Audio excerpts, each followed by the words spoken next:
Hello students, আমি Nitish sir জ্ঞানজ্যোতি coaching সেন্টারের পক্ষ থেকে তোমাদের প্রত্যেককে জানাই আরও একবার স্বাগত। তো স্টুডেন্টস, আজকে আমি তোমাদের পড়াবো ভিএসি আন্ডারস্ট্যান্ডিং ইন্ডিয়া। তো যে সমস্ত ছাত্রছাত্রীরা ফার্স্ট সেমিস্টারে এই বছর অ্যাডমিশন নিয়েছো এবং যারা পাস কোর্সে পড়াশোনা করছো তাদের জন্য কিন্তু আমি আজকে আলোচনা করব বেঙ্গলি এবং ইংলিশ উভয় ভার্সনের জন্যই কিন্তু আজকে আন্ডারস্ট্যান্ডিং ইন্ডিয়া। ওকে, তো দেখবা তোমাদের ভিএসসি আন্ডারস্ট্যান্ডিং ইন্ডিয়ায় প্রথমে যে পার্টটা রয়েছে বা প্রথম যে চ্যাপ্টারটা তোমাদের রয়েছে সেখানে আমাদের ভারত সম্পর্কে তোমাদের কিছু বিষয় জানতে হবে। অর্থাৎ এখানে বলা হয়েছে ফিজিক্যাল ফিচার্স অফ ইন্ডিয়া। এবার এই ফিজিক্যাল ফিচার্স অফ ইন্ডিয়া থেকে অর্থাৎ ভারতের যে ভৌগোলিক অবস্থান এখান থেকে বেশ কিছু প্রশ্ন তোমাদের গুরুত্বপূর্ণ, আমি ডিটেলসে তোমাদের সঙ্গে আলোচনা করব। বাংলায় সম্পূর্ণভাবে আলোচনা করব, কিন্তু ইংলিশে লেখা দেখে কেউ ঘাবড়ে যাবে না, আমি পুরোটা কিন্তু বলে দেব তোমাদের সঙ্গে। ওকে, দেখো প্রথমত তোমাদের ইন্ডিয়ান ম্যাপটা জানতে হবে। এখানে ভারতের শেপটা কেমন রয়েছে, কোয়াড্র্যাঙ্গুলার। ওকে, আচ্ছা এবার এরিয়া। এরিয়া বলতে ভারতের যে ক্ষেত্রফল কতটা রয়েছে, 32,87,263 বর্গ kilometre. Okay, 7th largest country in the world. Okay, তাহলে গোটা বিশ্বের মধ্যে আমাদের যে আয়তনের দিক থেকে যদি বলি তাহলে কত নম্বরে আছে ভারত, তাহলে ভারত কিন্তু রয়েছে 7 নম্বরে রয়েছে। হ্যাঁ, এবং টোটাল ল্যান্ডের কতটা কভার করেছে, যদি পুরো আমরা যে আমাদের পৃথিবীর মধ্যে থাকা পুরো ল্যান্ডটাকে যদি আমরা 100% ধরি তার মধ্যে ভারত কিন্তু 2.4% এরিয়া জুড়ে কিন্তু রয়েছে। তাহলে কার কার পরে ভারত অবস্থান করেছে, দেখো সব থেকে বড় যদি বলি আমরা রাশিয়া, এবং তারপরে রয়েছে কানাডা, তারপরে রয়েছে ইউএসএ মানে ইউনাইটেড স্টেটস অফ আমেরিকা, দেন রয়েছে চায়না, দেন রয়েছে ব্রাজিল, দেন অস্ট্রেলিয়া, এবং 7 নম্বরে রয়েছে কিন্তু আমাদের প্রিয় ভারতবর্ষ। এটা কিন্তু এরিয়া ওয়াইজ লার্জেস্ট আমি বললাম, তাহলে 7 নম্বরে আছে কিন্তু আমাদের ইন্ডিয়া। এবার পপুলেশনের দিক থেকে আমরা একটু জানবো। জনসংখ্যার দিক থেকে 121 কোটি জনসংখ্যা ছিল কিন্তু 2011 সেন্সাসে। 2021-এ কোভিডের জন্য কোনো সেন্সাস হয়নি, তবে বর্তমান পরিসংখ্যা বা রিপোর্ট অনুযায়ী কিন্তু এখন 140 বা 42 কোটি জনসংখ্যা কিন্তু ভারতের অবস্থান করছে। সেকেন্ড পপুলাস কান্ট্রি কিন্তু এখন হবে না, এটা 2011 সালের সেন্সাস অনুযায়ী সেকেন্ড পপুলাস কান্ট্রি, অর্থাৎ জনসংখ্যার দিক থেকে ভারত ছিল দ্বিতীয়, কিন্তু এখন কিন্তু ভারত কিন্তু ফার্স্ট পজিশনে আছে জনসংখ্যার দিক থেকে। এটা মাথায় রাখবে, কারণ তোমাদের যেহেতু ভিএসসি আন্ডারস্ট্যান্ডিং ইন্ডিয়া 30টা প্রশ্ন থাকবে এবং সেই 30টা প্রশ্ন এমসিকিউ লেভেলের থাকবে। যারা পাস কোর্সে বা প্রোগ্রাম কোর্সে রয়েছে নর্থ বেঙ্গল ইউনিভার্সিটির আন্ডারে তাদের কথা কিন্তু আমি বলছি। অবশ্যই ধৈর্য ধরে শেষ পর্যন্ত ক্লাসটি দেখবে, বিস্তারিত আমি আলোচনা করব আজকের ক্লাসটিতে। 30টা এমসিকিউ থাকবে, টোটাল 2 করে নাম্বার, 30 দুগুণ 60 নাম্বার কিন্তু তুমি এখান থেকে পাচ্ছ। নেক্সট কভার্ড, যদি জনসংখ্যার দিক থেকে যদি ধরো 2011 সালের সেন্সাস অনুযায়ী কিন্তু পুরো তোমার 17.5% কভার করেছে। এবার পপুলেশনের দিক থেকে চায়না প্রথমে ছিল, দেন ইন্ডিয়া ছিল, দেন ইউএসএ, এখন কিন্তু ইন্ডিয়া ফার্স্ট, চায়না সেকেন্ড, তারপরে কিন্তু আফটার দ্যাট ইউএসএ। ওকে, আচ্ছা এবার আমি বিস্তারিত ক্লাসটি আলোচনা করার পূর্বে তোমাদেরকে বলবো যারা এখনো চ্যানেলটিকে সাবস্ক্রাইব করেনি তারা চ্যানেলটিকে অবশ্যই সাবস্ক্রাইব করে পাশে থাকা বেল আইকন অল প্রেস করে দাও, যাতে নেক্সট টাইম থেকে কোনো ভিডিও আপলোড করলে তার নোটিফিকেশন সবার আগে তোমার কাছে পৌঁছে যেতে পারে। এছাড়া তোমরা যদি ভাবছো যে আমাদের কাছে অনলাইনে যুক্ত হবে বা ক্লাস করবে, তাহলে সময় নষ্ট না করে আজই যোগাযোগ করো আমাদের অফিসিয়াল নাম্বার 7076398606 নম্বরে, অথবা 6295916282 নম্বরে। শুধুমাত্র কথায় নয়, কাজে এগিয়ে আমরা। তোমরা দেখতেই পাচ্ছ এত স্ট্যান্ডার্ড ওয়েতে নোটস রেডি করা, এত স্ট্যান্ডার্ড ওয়েতে পড়ানো শুধুমাত্র আমাদের জ্ঞানজ্যোতি কোচিং সেন্টারে পসিবল, এবং কোর্স ফি খুবই সামান্য। আমরা শুধুমাত্র নোট প্রোভাইড করে তোমাদের থেমে থাকি না, আমরা কিন্তু রেগুলারলি বেসিসে ক্লাসগুলোও নেই। আমাদের প্রোগ্রাম কোর্সের জন্য টোটাল কোর্স ফি রয়েছে মাত্র 499 রুপিস, আর অনার্সের ক্ষেত্রে যে কোর্স রয়েছে ফার্স্ট সেমিস্টারের মাত্র 999 রুপিস। তো দেরি কিসের, পুরো প্যাকেজ পাচ্ছ তোমরা মাত্র 499 পাস কোর্সে, এবং অনার্স হলে পরে 999। ওকে, চলো এবার পরবর্তী পার্টগুলো আলোচনা করি। এখানে কি বলেছে দেখো, তোমার বাউন্ডারিজ যদি বলি, বাউন্ডারি বলতে সীমানা, তাহলে ভারতের টোটাল ল্যান্ড ফ্রন্টিয়ার বা ল্যান্ড সীমানা রয়েছে কিন্তু তোমার কি বলছে 15,200 কিলোমিটার। কিন্তু এই যে পার্টগুলো তোমরা দেখতে পাচ্ছ, এই যে ল্যান্ড এরিয়া টোটাল যে মানে ল্যান্ড ফ্রন্টিয়ার রয়েছে সেটা কিন্তু কত বললাম, 15,200 কিলোমিটার। এবার ল্যান্ড এভারেজ মানে কি, তোমার কটা ভারতের প্রতিবেশী দেশ আছে? ভারতের প্রতিবেশী দেশ কিন্তু আছে 7টা রয়েছে। এবার 7টা কি আমি বলেছি খুব সুন্দরভাবে ক্লকওয়াইজ তোমরা মনে রাখতে পারো। সবার প্রথমে তুমি যদি মনে রাখো একদম ওপর দিকে ডান দিকে ক্লক, মনে করো এদিকে যদি দুপুর 12টা হয়, এবার 12টা আমরা ধরি তো, দুপুর 12টা বা রাত্রি 12টা এই জায়গাটায় ধরি তো। এবার এখান থেকে ক্লক ওয়াইজ মানে ঘড়ির কাঁটা এই যে এইভাবে করে সার্কুলেশন হয়, এইভাবে সার্কুলেশন ওয়াইজ আমরা মনে রাখবো। দেখো সবার প্রথমে চায়না, চায়নার নিচে আছে নেপাল, নেপালের পরে সিকিম, এখানে বাদ দিয়ে ভুটান। এখানে দেখো এগুলো কিন্তু মানে আমাদের প্রতিবেশী দেশ, ঠিক আছে। যেমন আমাদের পাড়ায় আমার বাড়ির আশেপাশে যারা আছে তাদের আমরা প্রতিবেশী বলি, সেরকম ভারত ভূখণ্ড বা ভারত রাষ্ট্রের আশেপাশে যারা রয়েছে তাদের ভারতের প্রতিবেশী দেশ বলা হয়। তাহলে এখানে আরো কি কি রয়েছে? এখানে রয়েছে চায়না, রয়েছে নেপাল, রয়েছে ভুটান, রয়েছে ব্রহ্মদেশ বা মায়ানমার রয়েছে, বা বার্মাও বলা হয়, আগে নাম ছিল বার্মা। দেন রয়েছে বাংলাদেশ রয়েছে, একদম জল বর্ডারে রয়েছে, এখানে শ্রীলঙ্কা রয়েছে, এখানে জলে আছে মালদ্বীপস রয়েছে, এখানে আমি যদিও বা দেইনি। দেন রয়েছে এখানে পাকিস্তান, দেন রয়েছে আফগানিস্তান। ওকে, কিন্তু এখানে বলছে ল্যান্ড এভারেজ আছে 7টা, মানে ভূখণ্ড যদি আমরা দেখি ভূমিভাগের সঙ্গে, দেখো চায়না আছে, নেপাল আছে, ভুটান আছে, বাংলাদেশ আছে, আর মায়ানমার, এখানে পাকিস্তান, আফগানিস্তান, এই যে 7টা কান্ট্রি আছে এগুলো কিন্তু ল্যান্ড ফ্রন্টিয়ারে আছে।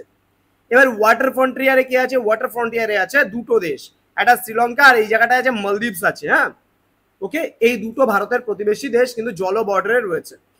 এবার বলছে border touches maximum number of states.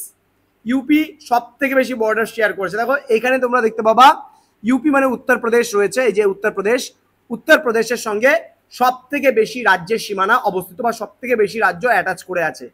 দেখো এখানে তোমরা উত্তরাখণ্ড দেখতে পাচ্ছ, এখানে হরিয়ানা দেখতে পাচ্ছ, এখানে হিমাচল প্রদেশ আছে, এখানে রাজস্থান আছে, এখানে মধ্যপ্রদেশ আছে, এখানে ছত্তিশগড় আছে, ঝাড়খণ্ড রয়েছে, এখানে রয়েছে ভুটান, সরি বিহার রয়েছে। তাহলে এই কটা কিন্তু মানে স্টেট রয়েছে এর সঙ্গে। এবার বলছে তোমার কোস্টাইল শেয়ারিং স্টেটস। কোস্টাইল বলতে গেলে কি বলছে? Coast line. কোস্ট লাইন বলতে গেলে এখানে উপকূল, অর্থাৎ উপকূলে কয়টা, সমুদ্রের সঙ্গে টাচেস আছে কয়টা স্টেট। দেখো কি কি স্টেট আছে? 9টা স্টেট আছে। গুজরাট আছে, তোমার এখানে রয়েছে মহারাষ্ট্র রয়েছে, কর্ণাটকা রয়েছে, কেরালা রয়েছে, তামিলনাড়ু রয়েছে, অন্ধ্রপ্রদেশ রয়েছে, উড়িষ্যা রয়েছে, এখানে পশ্চিমবাংলার রয়েছে। তো এই কটা স্টেট, অর্থাৎ এই যে 9টা স্টেটের নাম আমি বললাম, এই 9টা স্টেট কিন্তু উপকূল ভাগ, ঠিক আছে। এবার এখানে উপকূল ভাগের মধ্যে সব থেকে বেশি উপকূল শেয়ার করেছে কিন্তু গুজরাট, অর্থাৎ গুজরাটটা পেঁচিয়ে আছে দেখে বোঝা যায় না, কিন্তু যদি বলে ভারতের সব থেকে বেশি ভূখণ্ড শেয়ার করেছে বা সমুদ্রের সঙ্গে টাচ আছে বা স্পর্শ আছে কোন স্টেট, তাহলে বলতে হবে গুজরাট সব থেকে বেশি। তারপরে এপি, এপি মানে আমি একটু আগে বললাম অন্ধ্রপ্রদেশ। তারপরে টিএন মানে তামিলনাড়ু, ঠিক আছে, এখানে সংক্ষেপে আমি লিখে দিয়েছি। দেন বলছে কোস্টলাইন শেয়ারিং ইউটি, এখানে কোস্টলাইন শেয়ারিং ইউটি দুটো আছে, একটা দমন অ্যান্ড দিউ আছে। দমন অ্যান্ড দিউ এই জায়গাটায় আছে, হ্যাঁ, এই যে এখানে দেখো লেখা আছে দমন অ্যান্ড দিউ। ওকে, এই যে এই জায়গাটা দমন অ্যান্ড দিউ, আর এটা হচ্ছে দাদরা অ্যান্ড নাগার হাভেলি। দেন পন্ডিচেরি আছে, পন্ডিচেরিটা অনেকটা জায়গায় রয়েছে, কিন্তু এটাও কিন্তু আমরা দেখবো কোস্টলাইন শেয়ারিং ইউটি। ওকে, এবার আমাদের কোন দেশ ভারতের সঙ্গে সব থেকে বেশি ভূখণ্ড শেয়ার করেছে, তাহলে হবে বাংলাদেশ। ওকে, বাংলাদেশ সব থেকে বেশি লেন্থ রয়েছে, এর 4096 কিলোমিটার রয়েছে। এবার এর সঙ্গে যে স্টেট শেয়ার হয়েছে, ডব্লিউবি রয়েছে, আসাম রয়েছে, ত্রিপুরা রয়েছে, মেঘালয় রয়েছে, আর মিজোরাম রয়েছে। দেন চায়না রয়েছে, চায়নার সঙ্গে তোমার হচ্ছে 3917 কিলোমিটার। পাকিস্তানের সঙ্গে রয়েছে তোমার হচ্ছে 3310 কিলোমিটার। নেপালের সঙ্গে রয়েছে 1752 কিলোমিটার। মায়ানমারের সাথে রয়েছে 1458 কিলোমিটার। ভুটানের সাথে রয়েছে 587 কিলোমিটার, অ্যান্ড আফগানিস্তানের সঙ্গে রয়েছে 80 কিলোমিটার। এবার এখানের বর্ডারগুলোর নাম কিন্তু তোমাদের জানাটা কিন্তু খুবই বাধ্যতামূলক বা জানতে হবে খুব ভালো মতো, এগুলো আগামীতে পড়াবো। আর এটা কে কে কার সঙ্গে কি শেয়ার করেছে না করেছে, এটা স্টেটগুলো শেয়ার তোমার না পড়লেও চলবে তোমাদের, যাদের বেসিক আন্ডারস্ট্যান্ডিং ইন্ডিয়া রয়েছে। এবার ইন্টারন্যাশনাল বর্ডার লাইনগুলো আমরা এখানে জানবো। ইন্ডিয়া আর পাকিস্তানের মধ্যে রয়েছে র্যাডক্লিফ লাইন। এবার র্যাডক্লিফ লাইনটা কিন্তু গোটা ইন্ডিয়া আর পাকিস্তানের মধ্যে নেই, JNK মূলত জম্মু কাশ্মীরে রয়েছে, পাঞ্জাবে রয়েছে, রাজস্থানে রয়েছে। অর্থাৎ আমাদের ভারতের জম্মু কাশ্মীর, পাঞ্জাব অ্যান্ড রাজস্থানের সঙ্গে পাকিস্তানের যে বর্ডারটা শেয়ার করেছে সেই বর্ডারটা হচ্ছে র্যাডক্লিফ লাইন, খুব ইম্পর্টেন্ট। এবং গুজরাটে পাকিস্তানের সঙ্গে যে বর্ডারটা রয়েছে তাকে বলে ক্রিক লাইন। আর ইন্দো কাশ্মীর মানে আমাদের যে এই জায়গাটায় বলছি আমরা, এই যে জায়গাটায় এটা দেখতে পাচ্ছ, এই যে জায়গাটা, এই জায়গাটাকে আমি ম্যাপে পুরো দেখিয়ে দিচ্ছি স্ট্রাকচারটা, এই যে রেড করে দিলাম আমি, পুরো এই এরিয়াটাকে বলা হয় এলওসি অর্থাৎ লাইন অফ কন্ট্রোল। ঠিক আছে, এই লাইন অফ কন্ট্রোল রয়েছে আজাদ কাশ্মীর অর্থাৎ এটা পাক অকুপাইড কাশ্মীর এবং আমাদের জম্মু কাশ্মীরের মধ্যে যে রয়েছে যে বর্ডারটা রয়েছে সেটাকে আমরা বলছি তোমার হচ্ছে এলওসি বা লাইন অফ কন্ট্রোল। ওকে, আবারও আমি বলছি, তোমার জম্মু কাশ্মীরের সঙ্গে অর্থাৎ ভারতের সঙ্গে নর্মালি তোমাকে যদি জিজ্ঞেস করো ভারতের সঙ্গে পাকিস্তানের যে বর্ডার রয়েছে সেই বর্ডারের নাম কি, তাহলে তুমি নিশ্চিন্তে রেড ক্লিফ লাইন বলবে। কিন্তু যদি ইন্ডিভিজুয়ালি বলা হয় গুজরাটে ভারতের সঙ্গে পাকিস্তানের কোন জায়গাটা শেয়ার করেছে বা কোন লাইন শেয়ার করেছে, তাহলে ক্রিক লাইন বলবে। যদি বলা হয় যে আমাদের পিওকে বা পাক অকুপাইড কাশ্মীরের সঙ্গে ভারতের মানে ভারতের যে জায়গাটা ভূখণ্ডটা শেয়ার হয়েছে তার মাঝে যে বর্ডার রয়েছে তার নাম কি, তাহলে বলতে হবে এলওসি মানে লাইন অফ কন্ট্রোল। তো স্টুডেন্টস দেখো, আমি আরো ডিটেলসে আলোচনা করবো, আরো দুটো পেজ আছে আমি ডিটেলসে আলোচনা করবো, কিন্তু তোমাদেরকে বলবো যারা এখনো পর্যন্ত আমাদের অফিসিয়াল ইউটিউব চ্যানেলটিকে সাবস্ক্রাইব করনি তাদের অবশ্যই সাবস্ক্রাইব করে পাশে থাকা বেল আইকন অল প্রেস করে রাখা উচিত। তার কারণ তোমাদের যে ক্লাসগুলো আমরা শুরু করছি সেগুলো পুরো স্ট্যান্ডার্ড ওয়েতে আমরা কিন্তু প্রত্যেকটা টপিক আলোচনা করছি, তোমাদের অ্যাডভান্স লেভেলে আলোচনা করছি, এবং আমাদের উদ্দেশ্য শুধুমাত্র যে এমসিকিউ সলভ করিয়ে দেবো এমনটা কিন্তু নয়। আমাদের এমসিকিউ গুলো সলভ করাবেন বিকি স্যার, আমাদের ইভিএস এও ঠিক তাই হবে, ডিটেলস ক্লাসগুলো কিন্তু আমি নেব এবং আমাদের যে এমসিকিউ ক্লাসগুলো হবেন সেগুলো কিন্তু বিকি স্যার নেবেন। তো এইভাবে করে তোমাদের কিন্তু ক্লাসগুলো দেওয়া হবে স্টুডেন্টস। তো তোমাদের অবশ্যই চ্যানেলটিকে সাবস্ক্রাইব করে পাশে থাকা বেল আইকন প্রেস করে রাখা উচিত। ওকে, এবার আমরা চায়না আর ইন্ডিয়ার বর্ডারটা সম্পর্কে জানবো। দেখো, নর্মালি যদি জিজ্ঞেস করে চায়না এবং এই যে এখানে চীন রয়েছে, চীন আর ভারতের মাঝে যে সীমারেখা রয়েছে তার নাম কি, তাহলে তুমি নিশ্চিন্তে বলে ম্যাকমোহন লাইন। ওকে, এটা কিন্তু অরুণাচল প্রদেশে রয়েছে। এবার চায়না অকুপাইড কাশ্মীর মানে দেখবে যে এই অংশটা যে রয়েছে না ভারতের যে মানে ম্যাপটা ওপরি পোর্শনটা আমরা দেখি, এই ওপরি পোর্শনটা কিন্তু আমাদের ভারতের অরিজিনাল ম্যাপ নয়। তার কারণ এই যে ভূখণ্ডটা তুমি দেখতে পাচ্ছ যে একটু এই কালারটা যে রয়েছে, এই কালারটা মানে একটু হালকা গ্রিন গ্রিন টাইপ যে কালারটা রয়েছে, এই কালারটা তোমার হচ্ছে পাক অকুপাইড কাশ্মীর মানে পাকিস্তান দখল করে রেখেছে, আবার এই পাশ থেকে চায়না দখল করে রেখেছে, এটাকে চায়না অকুপাইড কাশ্মীর বলা হয় অর্থাৎ সিওকে। তাহলে সিওকে আর ইন্দো কাশ্মীরের মধ্যে যে বর্ডার রয়েছে সেটাকে বলে এলএসি মানে লাইন অফ অ্যাকচুয়াল কন্ট্রোল। ওকে, এটাকে বলা হয় লাইন অফ অ্যাকচুয়াল কন্ট্রোল। জিনিসগুলো বুঝতে হবে, আফগানিস্তানের সঙ্গে ইন্ডিয়ার যে বর্ডার রয়েছে সেই বর্ডারের নাম হচ্ছে ডুরাল্ড লাইন, যেটা হচ্ছে পিওকে তে রয়েছে। ওকে, আফগানিস্তান এবং ইন্ডিয়ার মাঝে যেটা রয়েছে সেটা হচ্ছে পিওকে। দেখো, এই জায়গাটায় অনেকে দাবি করে যে ভারতের সঙ্গে আফগানিস্তানের সীমারেখা রয়েছে, কিন্তু ভারত দাবি করছে যে আমার এই অংশটা, ভারত দাবি করছে, কিন্তু আবার এই জায়গাটা দখল আছে পাকিস্তানের অধীনস্থ। কিন্তু এই জায়গা দিয়ে অর্থাৎ পিওকে যে আছে এই পিওকে থেকেই কিন্তু তোমার মূলত এই ডুরাল লাইনটা অবস্থিত। এবার বাংলাদেশের সঙ্গে ইন্ডিয়ার যে বর্ডার রয়েছে অর্থাৎ বাংলাদেশ এবং ভারতের মাঝে যে সীমারেখা রয়েছে তাকে বলা হয় 3 বিঘা করিডর। মনে রাখবা, খুব ইম্পর্টেন্ট, পরীক্ষা আসতে পারে, 3 বিঘা করিডর। এবার north west part of Kashmir is called PoK, অর্থাৎ আমাদের ভারতের যে উত্তর পশ্চিম যে সীমানা রয়েছে অর্থাৎ এই যে সীমানাটা এটাকে বলা হয় পিওকে মানে পাক অকুপাইড কাশ্মীর। অ্যান্ড কি বলছে যে নর্থ ইস্ট এরিয়া যেটা রয়েছে অর্থাৎ উত্তর পূর্ব এরিয়াটা যেটা রয়েছে সেটাকে বলা হয় সিওকে মানে চায়না অকুপাইড কাশ্মীর বা আকসাই চায়না বলা হয় এই এরিয়াটাকে। এছাড়া তোমাদের আরো একটা জিনিস আমি বলে দিচ্ছি, যেটা নেপালের সাথে যে ভারতের বর্ডারটা রয়েছে এখানে আমি দেইনি, সেটা হচ্ছে বলা হয় রকসৌল বর্ডার। ওকে, রকসৌল বর্ডার নেপাল এবং ভারতের মাঝে যে সীমারেখা রয়েছে ওটাকে বলা হয় রকসৌল বর্ডার, এবং ভুটানের সঙ্গে ভারতের যে সীমারেখা রয়েছে তাকে বলা হয় জয়গাঁও ফুল সেলিং বর্ডার। তো এই যে বর্ডারগুলো বলে রাখলাম তোমাদের খুব গুরুত্বপূর্ণ। ওকে, এবার আমরা চলে আসবো কিছু ওয়াটার ফ্রন্ট লাইন নিয়ে। Water front line India Sri Lanka border খুব গুরুত্বপূর্ণ। দেখো, এবার আমরা মনে করি যে নর্মালি এটা ইন্ডিয়ার শেষ পার্ট, এই যে এই জায়গাটা তোমাদের একটু মূল ম্যাপটা দেখিয়ে নেই। এখানে দেখো এই যে জায়গাটা আছে না, এই জায়গায় অনেক হিজিবিজি আছে, এই জায়গাটা জানতে হবে। এই জায়গাটা একটু বড় করে তোমাদের যদি বুঝাতে চাই ভিএসসি আন্ডারস্ট্যান্ডিং ইন্ডিয়ায়, দেখো প্রথম কথা হলো ভিএসসি আন্ডারস্ট্যান্ডিং ইন্ডিয়া আমার ক্লাস ডিটেলসে করতে গেলে একটু সময় দিতেই হবে এবং ডিটেলসে আমি বুঝিয়ে দেবো, জানিয়ে দেবো। এটা শুধুমাত্র এমসিকিউ নয় যে 10টা এমসিকিউ বা 20টা এমসিকিউ ফটাফট পড়ে নিলাম হয়ে গেল 10 মিনিটের মধ্যে কাজ শেষ, এরকম না। ভিএসসি আন্ডারস্ট্যান্ডিং ইন্ডিয়া কথাটাই হলো ভারতবর্ষকে জানা, ভারতবর্ষকে বোঝা, ভারতবর্ষকে চেনা। তো ডিটেলসে আমরা না পড়লে ভারতবর্ষকে জানবো কি করে, চিনবো কি করে, তো বিষয়টা জানতে হবে। এবার এখানে কি বলছে, লেন্থ অফ ফ্রন্টিয়ার, হ্যাঁ, যে ওয়াটার লাইন রয়েছে ইন্ডিয়া এবং শ্রীলঙ্কার মাঝে বিটুইন, হ্যাঁ বিটুইন, এখানে বিডব্লিউ মানে বিটুইন মনে রাখবা, ইন্ডিয়া অ্যান্ড শ্রীলঙ্কার মাঝে যে বর্ডারটা রয়েছে, সরি ইন্ডিয়া শ্রীলঙ্কার মাঝে যে লেন্থ রয়েছে, দৈর্ঘ্য একটা রয়েছে ওয়াটারের, সেটা 32 kilometre. Golf of Mannar and Park Street both are situated between India and Sri Lanka. অর্থাৎ এই জায়গাটায় পার্ক স্ট্রিট রয়েছে, মান্নার উপসাগর রয়েছে, তোমরা দেখে থাকবে বা বহুতবার পড়েছো তোমরা। তাহলে এইবার একটা জিনিস খুব ইম্পর্টেন্ট তোমাদের এখানটায় জানার, যে আমরা প্রত্যেকেই নাম শুনেছি রাম সেতু, ছোটবেলা থেকে রাম সেতু নাম শুনেছি। এবার এই রাম সেতুর একটা অরিজিনাল নাম কি রয়েছে জানো? রাম সেতুর অরিজিনাল নাম রয়েছে কিন্তু অ্যাডামস ব্রিজ। আবারও বলছি, রাম সেতু তোমরা যেটাকে জানো, সেই রাম সেতু রামেশ্বরম থেকে শুরু হয়েছে, রামেশ্বরম থেকে শুরু হয়েছে, রামেশ্বরম বললে ভুল হবে, রাম সেতুটা রামেশ্বরম থেকে ধনুষ্কড়ি অব্দি কিন্তু স্থলভাগ রয়েছে। এবার ওই ধনুষ্কড়ি থেকে শুরু করে শ্রীলঙ্কার একেবারে মান্নার উপসাগর পর্যন্ত না, কিন্তু শ্রীলঙ্কার যে তলাই মান্নার বলে একটা জায়গা আছে, সেই তলাই মান্নার পর্যন্ত, এই যে দেখো এখানে দেখতে পাচ্ছ আমাদের ইন্ডিয়ার একদম শেষ বর্ডার যদি বলতে চাও, এটা কিন্তু ধনুষ্কড়ি, এটা ভূখণ্ড, লাস্ট ভূখণ্ড ইন্ডিয়ার ধনুষ্কড়ি। আবার শ্রীলঙ্কার দিক থেকে যদি তুমি আসো, একেবারে লাস্ট যে জায়গাটা রয়েছে সেটা হচ্ছে নাম হচ্ছে তলাই মান্নার। এবার এই ধনুষ্কড়ি আর তলাই মান্নারের মাঝে যে ব্রিজটা রয়েছে এটাকে বলা হয় অ্যাডামস ব্রিজ, বা এটাকে বলা হয় নোলা সেতু, বা এটাকে বলা হয় রাম সেতু, অনেকগুলো নাম আছে, জানতে হবে বিষয়টাকে। শুধুমাত্র ওই বই থেকে কিছু প্রশ্ন পড়ে নিলাম, আমি বিএসসি আন্ডারস্ট্যান্ডিং ইন্ডিয়া পরীক্ষা দিতে চলে গেলাম, এটা কিন্তু হবে না। বিষয়টা জানতে হবে, ভালোভাবে জানতে হবে।